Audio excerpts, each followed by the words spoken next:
Tout d'abord, merci à l'équipe du PAF pour l'invitation. Je vais faire de mon mieux et je ne vous cache pas que ça me stresse un petit peu quand même, ce genre d'exercice. Et pour me raisonner un peu avant de venir, je me suis quand même dit que c'était quand même plus stressant de traverser l'Atlantique en solitaire que de venir en parler devant une centaine de personnes. Donc voilà, op 20 november 2019 heb ik de finishlijn van de mini-transat overschreden. En ik had net de Atlantische Oceaan overgestoken, alleen met mijn zeilboot. Dus dat is een beetje toevallig, maar dat was net 2 jaar geleden. De mini-transat is een offshore zeilrace die in 2 delen verloopt. Dus we zijn eerst vanuit La Rochelle naar Gran Canaria gezeild en dan van Gran Canaria naar Martinique. Die tweede etappe is eigenlijk de grootste etappe, is eigenlijk het oversteken zelf van de Atlantische Oceaan. In totaal heb ik 29 dagen dus op de oceaan alleen gevaren. Dat is mijn boot, een Mini 650. Dat zijn de kleinste offshore zeilboten, daarom noemt het eigenlijk een mini. Want ze zijn maar, zoals je zei, Emmanuel, 6,50 meter lang. Alors, la particularité de la Mini Transat, de cette course en solitaire, c'est qu'elle se court sans assistance ni communication avec la Terre. Donc, elle est très différente des autres courses qu'on peut connaître, par exemple comme le Vendée Globe, peut-être qu'il y en a qui connaissent, qui est cette course autour du monde en solitaire. Et il faut savoir que sur ces bateaux, les marins, eh bien, ils sont équipés d'un téléphone satellite qui leur permet d'être en permanence en communication avec leur équipe à terre. Et donc, en cas de problème technique, ils peuvent appeler quelqu'un de l'équipe qui va les aider à réparer au niveau électrique, réparer les voiles et des choses comme ça. Alors que nous, sur cette course, eh bien, on est équipé que d'une VHF, qui est une radio courte portée, qui permet de communiquer avec d'autres navires dans un périmètre de 30 km. Encore faut-il qu'il y ait un navire dans le coin, ce qui n'arrive pas tous les jours sur l'océan. Donc voilà, c'est ce qui fait en fait que du coup sur l'océan, eh bien, on est quand même un peu seul face à soi-même et aussi seul du coup pour régler les problèmes techniques. Et donc on doit pouvoir aussi, dans toute la préparation de ce projet, on apprend aussi plein de compétences pour pouvoir régler tous les problèmes possibles et imaginables qui peuvent arriver sur ce genre de traversée. Alors je vais vous montrer un petit film maintenant qui est un petit résumé de ces 29 jours de mer.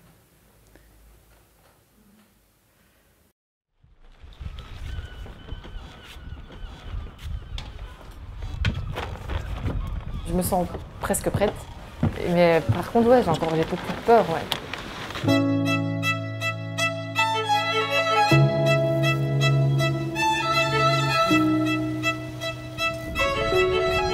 C'est l'inconnu total, je sais pas trop comment moi je vais réagir.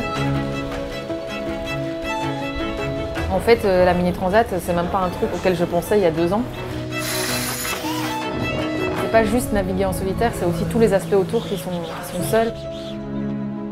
Voici donc notre amie Marie-Amélie Lennartz. Parmi les plus gentilles et sympathiques. 8, 3, 3, tu vas les bouffer! C'est un peu la guerre, et je suis un peu malade. Jamais malade. C'est beau, hein? Mais j'ai un petit matelas en dessous. Là, je suis nickel.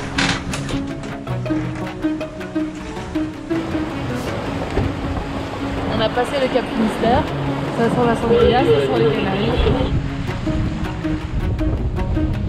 Je me rends compte que le système de bar est vraiment endommagé. Les trous sont complètement ovalisés.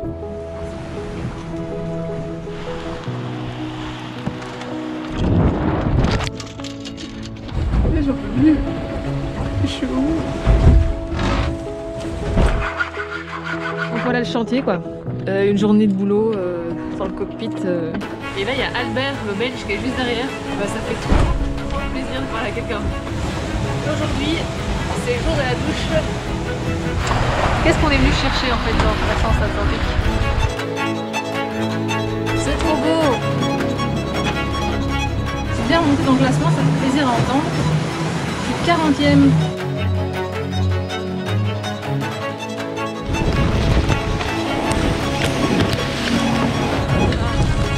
J'ai pas très bien géré ma bouffe, c'est-à-dire que j'ai mangé tout ce qui était meilleur dès le début et j'ai laissé tous les trucs un peu moins bons pour maintenant en fait. Et c'est pas dit qu'on va arriver aujourd'hui.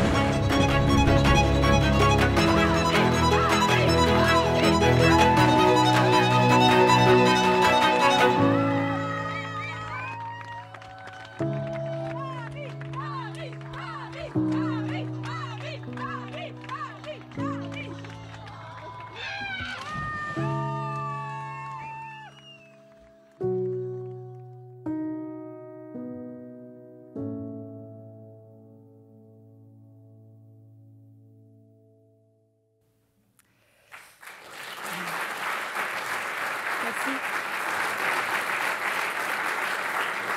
Bedankt. Dus wanneer ik deze film toon, er is ook een langere versie, ik krijg altijd bijna dezelfde vragen. Hoe slaap ik? Hoe eet ik? En de meest gestelde vraag eigenlijk is of ik bang ben geweest. Dus eigenlijk, om te beantwoorden, ik ben eigenlijk nooit bang geweest tijdens het oversteken zelf van de oceaan, omdat ik echt gefocust was op de oplossingen. Maar ik heb wel heel veel moeilijke momenten gehad. De moeilijkste was eigenlijk deze. We hebben het ook in de film gezien. Mijn roer, dus ma barre in Français, is losgekomen van mijn boot. En dat is natuurlijk een beetje ambetant. Dat betekent dat ik de boot niet meer kan sturen. Het is mogelijk te herstellen natuurlijk, maar in het midden van de oceaan heb je grote golven, hevige wind ook. Dus het waren eigenlijk slechte condities. Dus ik heb 12 uur in mijn boot moeten stoppen, niet geslapen en proberen te herstellen. Dus die plank, die oranje plank die je ziet op de foto, die was eigenlijk weg. En dat is de sperwand. Dus ik had een sperroer en ik moest dat opnieuw in het water zetten. Dus ja, dat was een moeilijk moment, maar ik was niet bang, want ik was zo gefocust op mijn doel om in Martinique te geraken dat ik eigenlijk weinig plaatsen heb laten voor de emoties. Een ander moeilijk moment is toen ik mijn mast moest beklimmen, omdat ik daar een koord moest gaan halen die cruciaal was om verder te gaan. En die mast die is 11 meter hoog, dus je moet dat een beetje beseffen. 11 meter, dat is waarschijnlijk hoger dan je huis. En die mast die is ook niet stabiel. Die beweegt van één kant naar de ander door de golven. En die boot die blijft ook doorgaan, want ik kan mijn boot eigenlijk niet stoppen als ik die zeil niet naar beneden brengt. Dus ik ben naar boven gegaan, maar het was wel een heel stresserend moment, want er is niemand om u te verzekeren. Dus ja, het is ook gelukt, maar ook echt gefocust op het doel. Dus eigenlijk niet zo bang. Ik heb eigenlijk niet zoveel over nagedacht. Niet veel denken in zulke momenten. Donc voilà, donc pour répondre à la question, voilà, j'ai jamais vraiment eu peur en tant que telle durant la traversée. Par contre, des peurs, j'en ai eu beaucoup, mais beaucoup, même jusqu'à la veille du départ, en fait, pendant les 2 années de préparation. Et la peur la plus grande, la plus tétanisante, c'était en fait au tout début du projet, en janvier 2018, lorsque j'ai dû prendre cette décision de me lancer dans quelque chose que je ne connaissais pas du tout. Comme l'a dit Emmanuel, je viens donc de Charleroi, donc j'étais plus habituée au terri qu'à la mer. Heureusement, j'ai eu la chance d'avoir un père qui est passionné de voile, et donc qui m'a emmenée très jeune en Bretagne faire des régates sur des voiliers.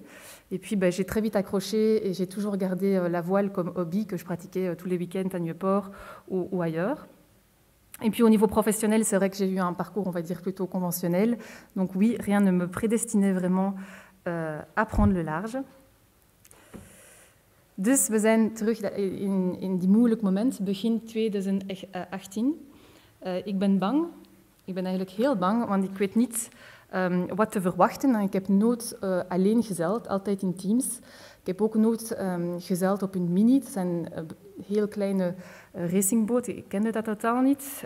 Dus ik wist dat ik dat wou doen, maar gedurende 3 maanden ben ik aan het aarzelen en ik twijfel, dus ik weet het eigenlijk niet. En op een dag beslis ik met mijn wagen naar Bretagne te varen, daar een boot te gaan bezoeken en op dezelfde avond zelf een huurcontract van 2 jaar te ondertekenen, terwijl ik eigenlijk dat geld niet had. Dus het ondertekenen van dit contract voor mij was eigenlijk de eerste stap in het onbekende. Dat was een moeilijke stap, een moeilijk moment, maar het was ook eigenlijk heel belangrijk. Want daarna komen al die andere stappen naar elkaar zonder dat je dat eigenlijk beseft. En dus ik heb dus die boten gehuurd en dan is dat heel snel gekomen.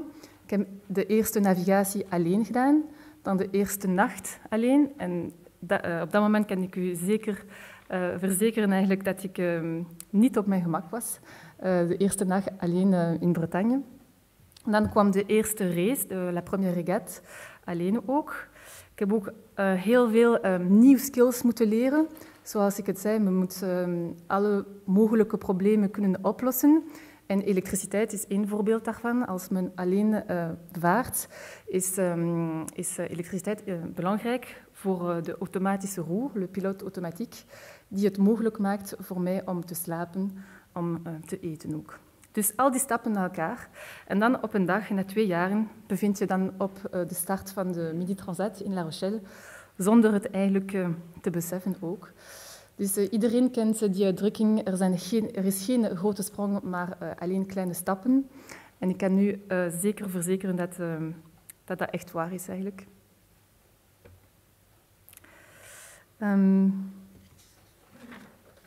Voilà, donc mon projet à l'époque, je l'ai appelé Marin d'audace parce que j'avais déjà la conviction que sortir de sa zone de confort, eh bien, c'est important pour grandir et devenir une meilleure version de soi-même.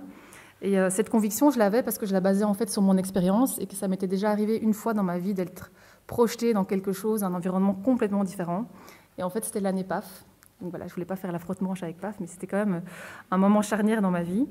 Je suis partie au Guatemala en 2014 et j'ai été travailler dans un secteur qui n'avait vraiment rien à voir avec ce que j'avais fait jusqu'alors, c'est-à-dire l'exportation de haricots issus du commerce équitable, alors que j'avais travaillé dans la communication avant.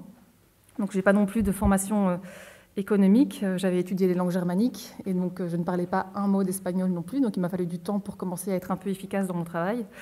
Et ça a été une année très difficile pour moi parce qu'en fait, je me suis rendu compte que je n'avais pas beaucoup d'affinité avec le sujet sur lequel je travaillais, ni le commerce international d'ailleurs. Donc, c'était pas, je l'ai un petit peu vécu comme...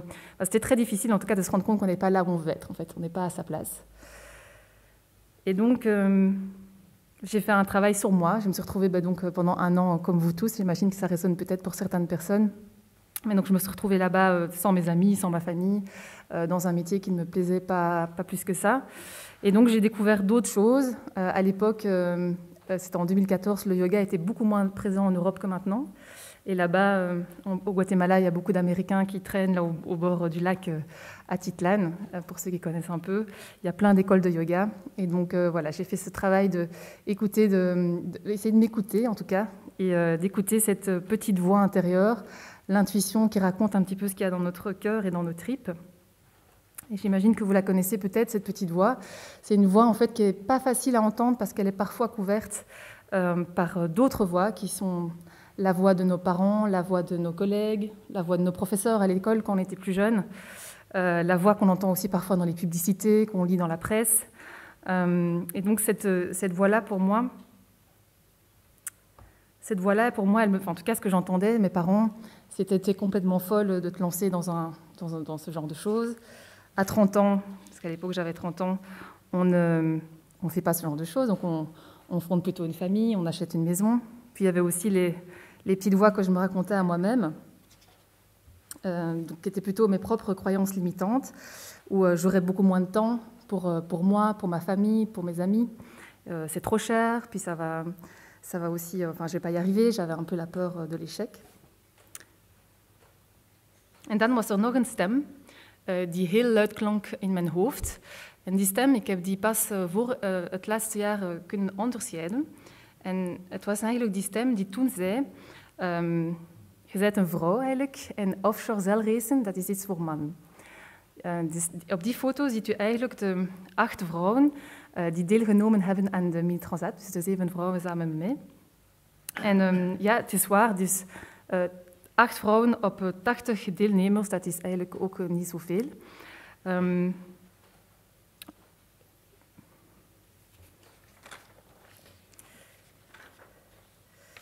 Sorry.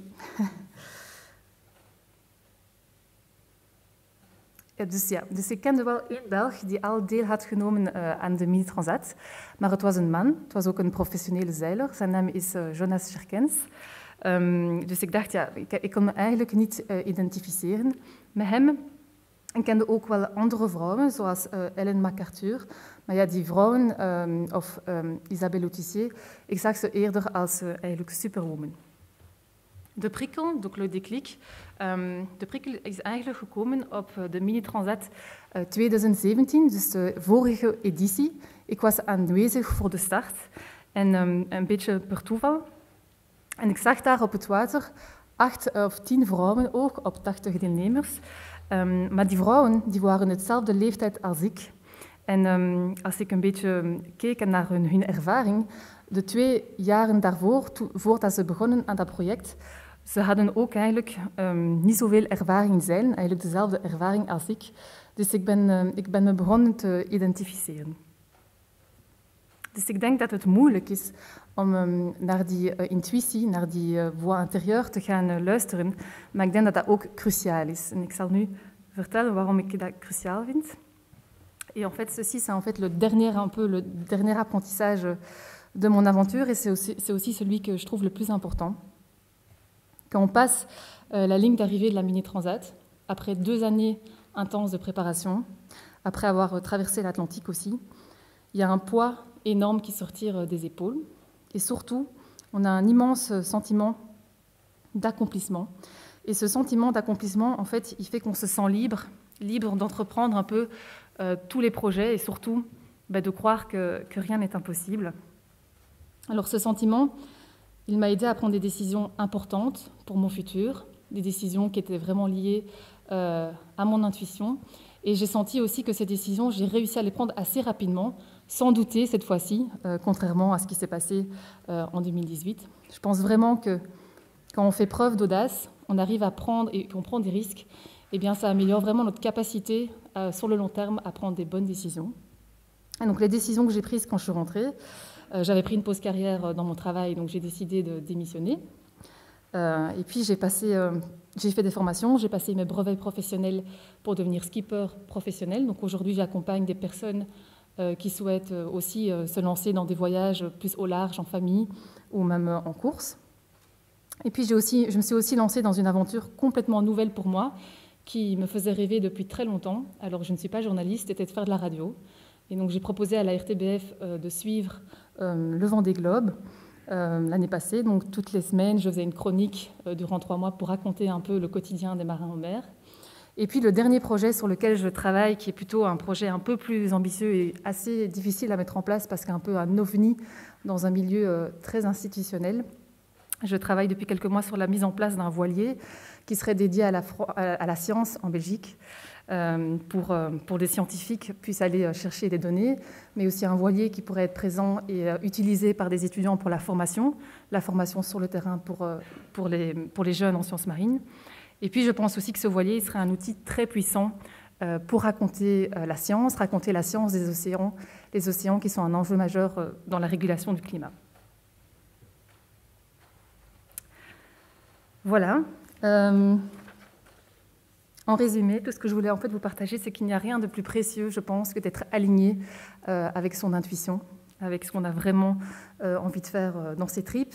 Et moi, mes tripes, depuis que j'ai 12 ans, eh bien, c'est la mer. Il m'a fallu du temps pour arriver à écouter cette petite voix. Alors aujourd'hui, je vous souhaite aussi de trouver cet alignement au niveau professionnel, au niveau personnel aussi, parce que je pense que le monde, il a besoin de personnes audacieuses, qui sont des personnes heureuses, donc, parce qu'elles sont alignées, mais aussi des personnes qui osent prendre, qui osent proposer des solutions qui sont différentes et innovantes. Ten laatste zou ik u graag ook allemaal feliciteren voor uw PAF-jaar, want ik denk dat die PAF-jaar, het was ook de eerste stap in het onbekende en de grote sprong is eigenlijk niet ver. Dank.